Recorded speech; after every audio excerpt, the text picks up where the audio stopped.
Welcome to the Israeli Trailblazers Show, where we serve up stories that the world is missing. I'm your host, Jennifer Weissman. While the media chases clickbait, Israelis are quietly helping your life, your phone's security, saving lives with medical breakthrough, and feeding the world with agricultural miracles. These game changers have completely vanished from the news cycle. That's where we come in. Today, our Israeli trailblazer is Danna Balas. She is the founder of the Menchies frozen yogurt company. She's the woman that invented the build your own FROYO adventure. Hello, Danna. Hi, Jennifer. Who doesn't love frozen yogurt? And quite honestly, I mean, how many toppings can we pile on the very top of the frozen yogurt? You've built an empire. We are at about 350 right now and growing. Danna, you're Israeli. And I think the CEO of your company is also Israeli. Do you think the cultural aspects of Israel, how has that influenced how you started Menchies? Coming from an Israeli background, everyone has had to be the creator and figure out how to make things happen. I've heard the stories of how our grandparents came to Israel, how our parents started in Israel, and there was nothing there. You have to create whatever it is that you need. There's this sense of making things happen. I think that's very much part of the Israeli mindset. You want something, you create it, you get it done, you figure it out. And you can't count on someone else to come up with it or make it happen or figure it out for you. It was something that I always grew up seeing and noticing and being around. You have to make it happen. And I think that's very much a strong part of the Israeli culture. The cultural DNA, is that what helped you scale one small yogurt shop into this large FROYO empire? Our customers that came in and the amazing instant reaction they had to what we had created gave me the oomph to be like, okay, well, we got to scale and we got to scale now. Our CEO, who's also Israeli, mindset of coming together to figure out how to scale this quickly, because at the time that the first Menchies opened, Pinkberry was super popular. And so there was this new wave of frozen yogurt. And we knew that we either scaled quickly or someone else was going to take the idea and scale. It was a race at the time, so we had to figure out how to do it fast. A lot of other brands, but they were doing something that was very different than Menchies, what I had sought out to do, which, as you said, is like the creator of your own perfect frozen yogurt dessert, which is where my sweet tooth came into coming up with the idea, because I love frozen yogurt. I love sweets. I've always had a sweet tooth, but I didn't want to commit to one flavor or one topping or one swirl. You had this idea. I like frozen yogurt. You were out on a date, I think I read. Yes. First of all, what does Menchies mean? So when I met my my ex-husband, I was working at a local synagogue in Los Angeles, and he met me and he's like, oh, look at all these things you're doing. You're such a mensch. And I'm like, don't call me a mensch. A mensch is a guy. I'm not a guy. And he goes, fine, then you're Menchie. And so as we were dating, Menchie was my nickname. And when we started coming up with the business plan and how we were going to move this forward, we were like, what do we come up with? We don't want to call it like yogurt stop, whatever, something. He's like, you're the one with the sweet tooth. We should call it Menchies. A mensch is Yiddish, also German, like for a good guy, a good person, a good upstanding. A good soul in the world. Yeah, Yes. yeah. Yes. Menchies. Even the name of your business is rooted in Judaism. To me, is also rooted in a connection to Israel. How do you feel about having Menchies be out there as a Jewish symbol? Amit, our CEO, and I would joke, we've opened stores in some very interesting places, including in Saudi Arabia and Pakistan. When we first talked about those franchisees being interested, I would say, Amit, aren't you worried? It's called Menchies. And he goes, we're bringing peace to the Middle East one smile at a time. So Wow. There's something about frozen yogurt, about treats, about having this experience at a location with your friends, your family, whatever, that disarms. It's not about politics. It's not about Judaism. It's not about any of that. It's about the fun, the character, the feel. I think a testament to that is that these people in these countries were happy to bring Menchies to these countries with the name and the logo standing as is. Do people connect this with Judaism and being Israeli, or not really? It's just I over don't the head. believe so. If somebody was going to push back at me at Menchies, it's going to be because I don't have the flavor that they like, or I'm not open late enough, or something like that. It's Got not it. because of the Jewish or Israeli. Okay. connection. When you started Menchies and you got your first store under your belt, and then your second and your third, when you scaled, what aspects really felt good to you about going fast and scaling Menchies? I was very interested in making it something that was more unique in that the logo, the colors, the look, the feel, more than just your mom and pop shop that felt good to come in. When we got to a point where we were scaling so fast, it felt really good because this did connect with people in the way that I wanted to. And it was exciting that people were like, can we open here? Can we open there? And there was so much interest. My very first business plan that I went to banks with and was, okay, we're gonna open a family store and maybe in 10 years we'll have 5 family stores. Franchising wasn't the initial idea when we first opened. It was the after effect of the response that we got. I wanted to grow and brand. I didn't really know what franchising was when we opened the first store. This was a concept I had to learn. And so we had to learn franchising and expansion and all of it really fast at the same time. Having people react to the brand in the way that they did and wanting us to open in their area and wanting to open their own store so quickly was really powerful. There were 2 early moments that really struck me. One of them was that within 5 weeks of opening, I got the first call that someone said, hey, are you guys a franchise and how do I franchise? And I was like, what? Yes, yes, and yes.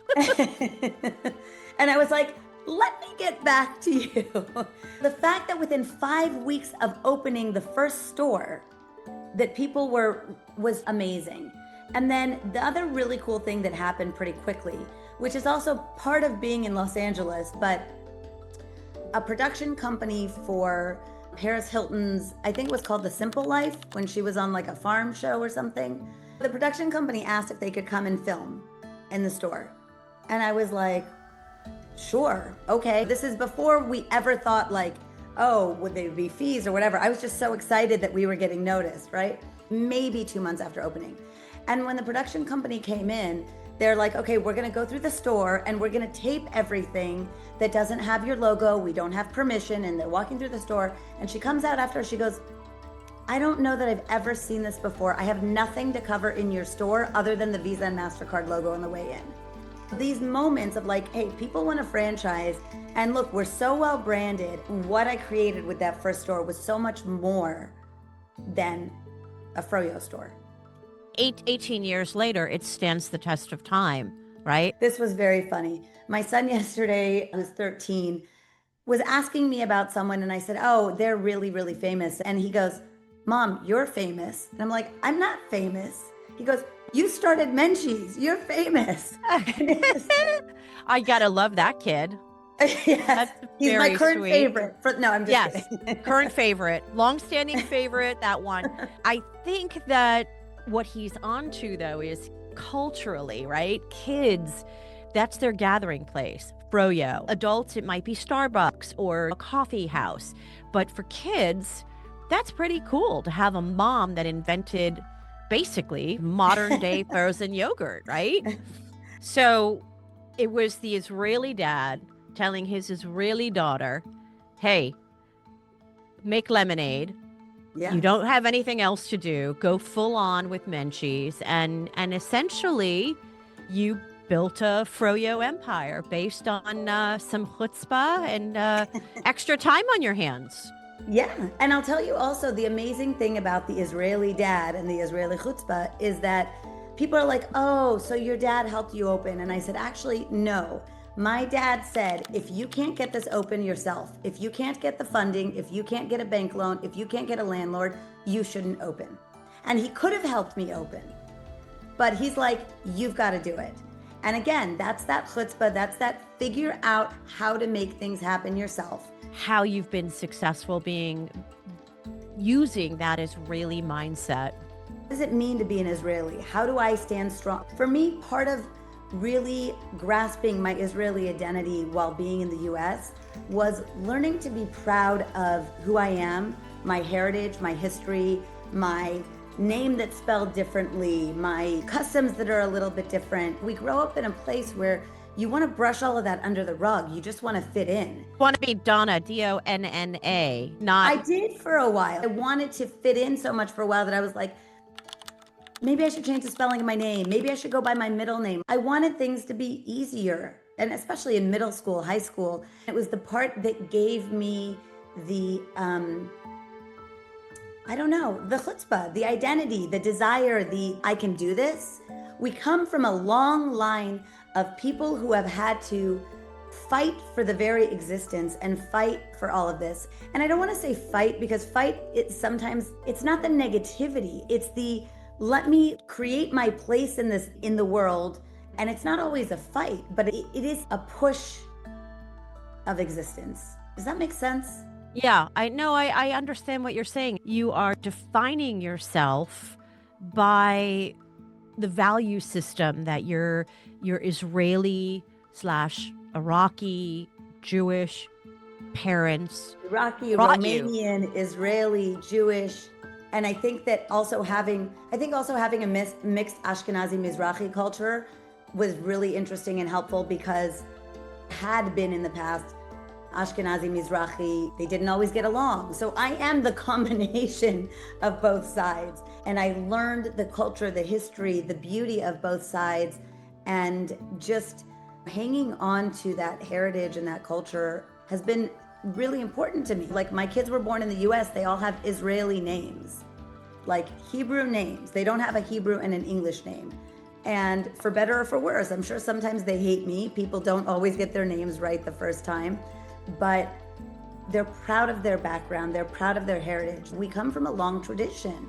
The other thing that I think I discovered later in life, but has become really important to me, is really understanding when people say, oh, Jews think they're better. They said a light unto the nations and they're the chosen people. And I say to friends sometimes, I'm like, you don't understand. This is not, ooh, we're so cool. This is a higher level of expectation. We have to hold ourselves to a different standard, which is actually much harder. You want to be the best that you can be, and you want to behave the most appropriately that you can. You're always striving to be a good person. And I think that's very much a strong part of Jewish culture. Why do you think that essence of Judaism is really misunderstood or lost with much of the world? There are two reasons. I think one of them is that people don't understand. I can't think of another religion that is like an ethno-religion that has this so much more, like you can be Jewish without being like a practicing Jew. That's not really clearly understood by a lot of the Western world because you're either Christian or Protestant or whatever it is, or you're not. And you can be Jewish and not Jewish, I guess, because people call me the Jewiest one. I'm like the Jewy is American fan, and I'm and I think the other one is a lot of lost in translation, where Michelangelo made Moses with horns because it said the translation, a ray of sun and a horn are the same word in Hebrew, so it was translated as horn instead of ray of sun. You know, so like when there's things, I didn't know that. I speak fluent Hebrew, so like there are things that which has been to me also a huge benefit. The Hebrew phrase says, you know, or lagoyim, and they're like, oh, you think you're a light unto other nations, and they're not translating the essence, they're translating the literal words, and that loses in translation. That when you're looking at like the chosen people, when you look and read the stories, it was like God went to this nation and they said no, God went to this nation and they said no, and God went to the Jews and they said no at first, and then they said okay. Being chosen, it's like, I mean, my kids can be chosen to do a task and they don't want to do it. You know, like, it's not right. It's not always a privilege. It's not always like, so I think that the translation of how people see it is they turn it into ego and holier than thou, instead of seeing it as, no, I have to hold myself to a different standard. I have to do more. I have to be better. I can't let myself fall off the path easily. It's a value system. Yeah, learn about the history of the Jews, especially in Europe. Okay, people say that Jews are greedy or they're always dealing with money. Okay, they were kicked out of every other profession and forced to be the money lenders and the tax collectors. And then they did what they were doing well, so now we don't like them. The Jews started Hollywood because they were kicked out of being doctors and lawyers and whatever, and then Hollywood takes off and, oh my God, the Jews took over Hollywood. It doesn't matter what, they don't want to learn the history. People don't want to understand what gets people to where they are and how they got there. One of my current passions right now is education. We have lost our way with educating our Jewish youth and our non-Jewish youth. And that is a huge part of the problem that we have today, because there's a lot of even diaspora Jews that don't know anything about how and why we are where we are and the situation, and are even fighting against their own people because they don't understand their history and their roots. And to me, this is a bigger problem in the Jewish community. We messed up educating our children, because if we had given them the education to understand how the Jews got to where they are today and what was behind that, we wouldn't have as many problems as we do in the situation today. And to me, as both a Mizrahi and Ashkenazi Jew, I see it so clearly because I grew up in the United States where I only learned European Jewish history, but my whole one side of the family was Iraqi Jewish, and I didn't learn anything about the Jews of Iraq until I sought it out myself through my degree. And so if I wasn't half Mizrahi, would I have sought it out? Would I know the rich Mizrahi Jewish history that is such an important part of the Jewish story? Would I be one of those kids that would fall into these, oh, Jews are Europeans, and so it's easy for someone to call us white colonizers? How much technology came out of this tiny little country that was basically swampland 80 years ago? This innovation really has to do with necessity. If Danna's story taught us anything, it's that world-changing, value-based ideas come from the sweetest places. If this conversation moved you, don't keep it to yourself. Share it with your friends and post it on all of your social medias. Please look behind the clickbait headlines. Follow the real stories that help your lives. I'm Jennifer Weissman, and this is the Israeli Trailblazers Show. Until next time.